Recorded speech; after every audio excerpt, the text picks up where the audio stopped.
पण हे मात्र सत्य आहे की आमच्या दोघांची चांगली मैत्री होती ठाणे महानगरपालिकेत असताना. आता तो मित्र राहिलेला नाही.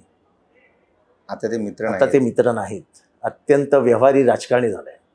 व्यवहारी राजकारणी? हा, व्यवहारी. म्हणजे आता ह्याला ही मदत केली तर पुढे काय होऊ शकतं, मग ह्याला कुठे आपल्याला हे करता येईल, म्हणजे असे एकनाथ शिंदे साहेब आम्ही बघितले.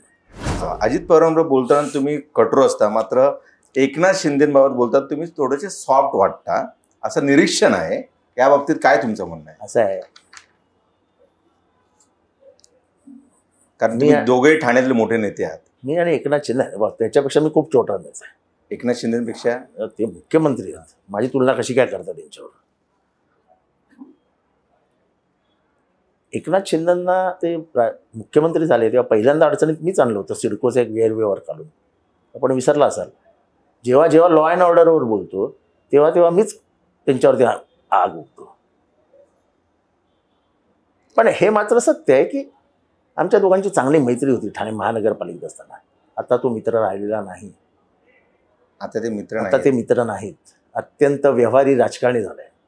व्यवहारी राजकारणी? हा, व्यवहारी. म्हणजे आता ह्याला ही मदत केली तर पुढे काय होऊ शकतं, मग ह्याला कुठे आपल्याला हे करता येईल, म्हणजे असे एकनाथ शिंदे साहेब आम्ही बघितले.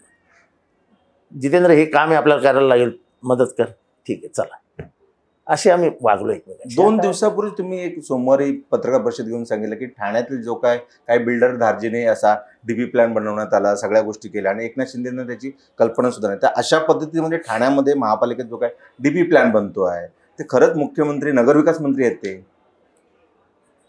हे बघ, मला त्यांचा स्वभाव माहिती आहे. डीपी बनवायचा ना, तू घ्या, तू डीपी बनव. बरं, अजित पवार हे काय म्हणजे या कालच धनंजय मुंडे म्हणाले किंवा अजून अजित पवार सुद्धा म्हणतात की जितेंद्र आव्हाड यांच्यामुळे पॅचअप म्हणा किंवा पक्षफुटीला काय, जसं संजय राऊत यांच्यावरती आरोप केला जातो.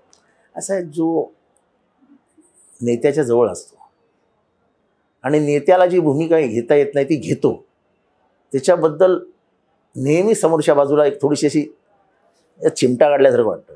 शरद पवारांनी पत्रकार परिषदेत सांगितलं नाही हो की मी तुम्हाला किती वेळा मदत केली आणि काय काय केलं हे मला जगासमोर सांगायला लावू नका, तोंड दाखवायला लाज वाटेल. जितेंद्र आव्हाड जे बोलतो ती पक्षाची भूमिका आहे. जितेंद्र आव्हाड जे काही बोलतो ही पक्षाची भूमिका आहे. त्याचबरोबर जितेंद्र आव्हाडने काय बोलावं हे त्याला अक्कल शिकवायलाही जाऊ नका. अजून काय सांगायचं पवार साहेबांनी? अजून तर यांना समजत नसेल तर माझ्याकडे ती तेवढी आहे, पाठवून देतो.